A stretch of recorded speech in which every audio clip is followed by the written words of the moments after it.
बिस्मिल्लाहिर्रहमानिर्रहीम। अस्सलाम वालेकुम फ्रेंड्स। इलाइट ऑटो इलेक्ट्रिशियन में खुश आमदीद। EFI ट्रेनिंग कोर्स की 5 वीडियो के साथ मैं हाज़िर हूँ और आज हम बात करेंगे इलेक्ट्रॉनिक थ्रॉटर के बारे में। ठीक है, इलेक्ट्रॉनिक थ्रॉटर बॉडी के बारे में। ठीक है, ये मेरे पास टोयोटा की थ्रॉटर है, ये निसान की है। ठीक है, और ये भी निसान नए मॉडल की है। ठीक है, और ये और है एक, ये भी एक जापानीज गाड़ी है, उसकी है। ठीक है, तो आज हम बिल्कुल सिंपल तरीके से थ्रॉटर के कनेक्शन को समझेंगे।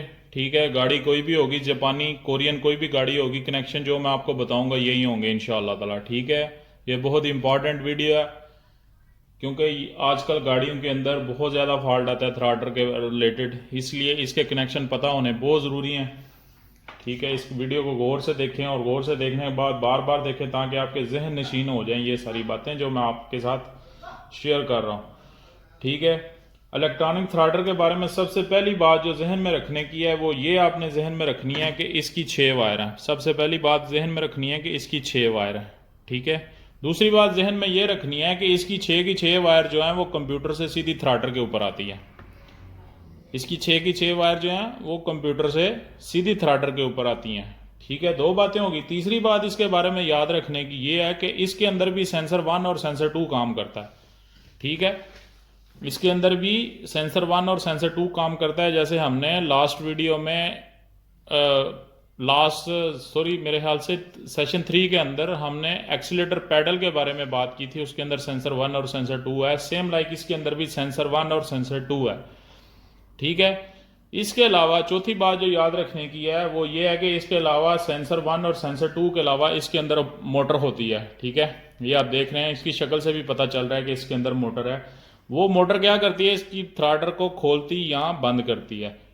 ठीक है, जैसे ही आप किसी भी गाड़ी का ये ग्रिप उतारेंगे, ठीक है, ऐसे ग्रिप आप ओपन करेंगे किसी भी गाड़ी का, ठीक है, थ्रॉटर का, तो उसके उसके अंदर आपको दो वायर अलग से साइज में थोड़ी सी मोटी आपको लेफ्ट साइड पे या राइट साइड के ऊपर नजर आएंगी। जैसे ही आप साइज में दो बड़ी वायर देखें तो आपको उसी वक्त आपके जहन में आ जाना चाहिए कि ये जो दो वायर हैं ये मोटर की वायर है। ठीक है, उसके बाद बाकी बचती हैं 4 वायर।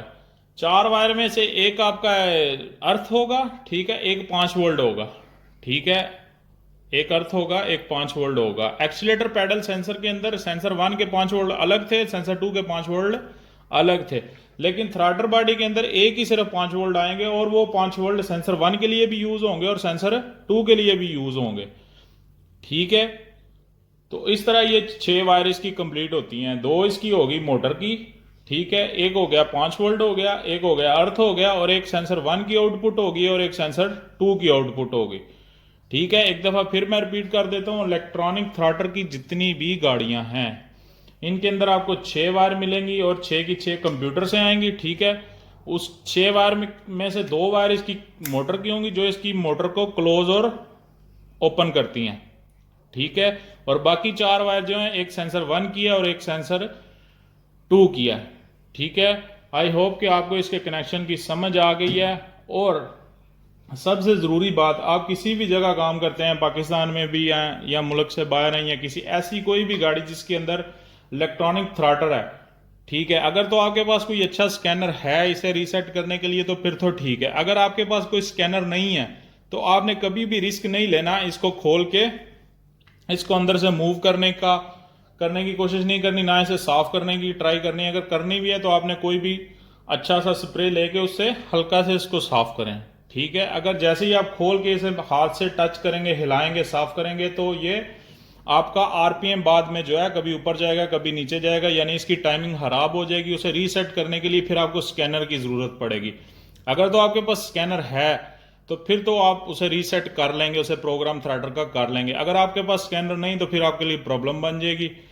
तो इससे अच्छा है कि आप प्रॉब्लम फेस करें, इससे अच्छा है कि आप इसके साथ ऐसा कोई काम ना करें अगर आपके पास स्कैनर नहीं।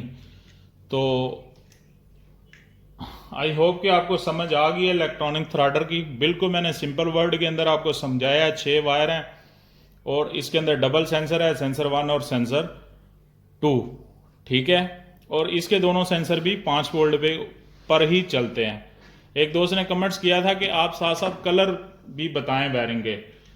आगे चल के जब हम सेपरेट एक किसी गाड़ी के ऊपर बात करेंगे, फॉर एग्जांपल सिर्फ टोयोटा करोला पे बात करेंगे या सिर्फ होंडा सिविक पे या सुजुकी स्विफ्ट पे बात करेंगे, यानी किसी भी एक गाड़ी के किसी एक सेंसर पे बात करेंगे, फिर आपको मैं कलर कोडिंग भी आपके साथ शेयर कर रहा हूँ। अभी मैं जो वीडियो बना रहा हूँ उसमें आपको जो कॉमन है, सारी चीज़ें जो सेम है सब गाड़ियों के अंदर, वो मैं आपके साथ शेयर कर रहा हूँ और वो आपने जहन में रखनी है। नेक्स्ट आगे चल के फिर मैं स्टेप बाय स्टेप जब हम वायरिंग पे बात करेंगे या किसी और एक ही गाड़ी पे बात करेंगे तो फिर आपके साथ मैं कलर कोडिंग भी शेयर करूंगा।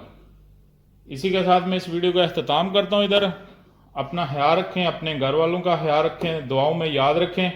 और एक बात जो मैं करना भूल गया आपसे, इसके 5 वोल्ट भी आप मल्टीमीटर को यूज करके चेक कर सकते हैं, इधर 5 वोल्ट आ रहे हैं या नहीं आ रहे। ठीक है, इन वायर्स की कंटिन्यूटी भी आप मल्टीमीटर से चेक कर सकते हैं कि कोई वायर कंप्यूटर तक जाते हुए आप रास्ते में कट तो नहीं गई, कोई शॉर्ट तो नहीं होगी, तो ये सारा काम मल्टीमीटर से इजीली कर सकते हैं। ठीक है, अपना ख्याल रखें, अपने घर वालों का ख्याल रखें, 5 वक्त नमाज पढ़ें, दुरूद शरीफ पढ़ें।